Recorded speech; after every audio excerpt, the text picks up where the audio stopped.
We now turn our attention to that deadly mass shooting targeting a Jewish gathering on Australia's Bondi Beach over the weekend. Officials now say the Islamic State appears to have inspired that terror attack. Early indications point to a terrorist attack inspired by Islamic State, allegedly committed by a father and son. The vehicle, which is registered to the younger male, contained IEDs, but I also confirm that it contained 2 homemade ISIS flags. Authorities are also working to establish why the 2 alleged gunmen traveled to the Philippines last month. Now questions are being raised about the rise of anti-Semitic incidents in Australia.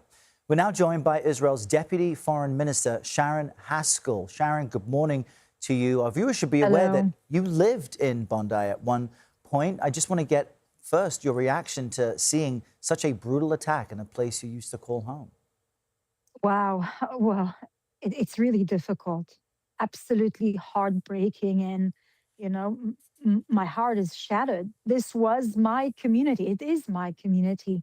This Chabad house, the synagogue, is a synagogue. I attended the events there. I attended those events. The beach is one of the most biggest touristic spot in Australia, where I surfed those waves. I spent hours and hours in this beach. It is absolutely just unbelievable. But I have to say, it is not a surprise as well. When I lived there, this used to be one of the safest places for Jews. And unfortunately, especially during the last 2 years, things have turned really badly. And we've been warning the Australian government time and time again that if they don't draw a red line, if they don't start acting and fighting anti-Semitism, blood will be spilled. Well, let's talk a bit more about that. Australia's Prime Minister was quick to condemn this as an act of anti-Semitic terrorism. They're calling for unity. But does the Jewish community in Australia feel safe, considering that somehow, some way, this still happened? No, they don't feel safe. They actually feel really betrayed because, there were so many warnings. For 2 years, our government, the Jewish community, have been demanding, requesting, begging to start combating anti-Semitism. There were many beautiful speeches and many words, but there were no actions.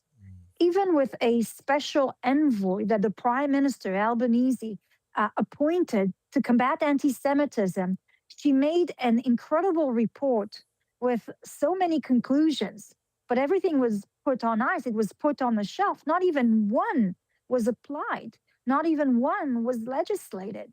So there were a lot of beautiful words, but no actions. Also, the rhetoric that was used by that government is a rhetoric that inflated and actually gave legitimacy to violence against Jews in the Jewish community in Australia. And so, the writing was on the wall.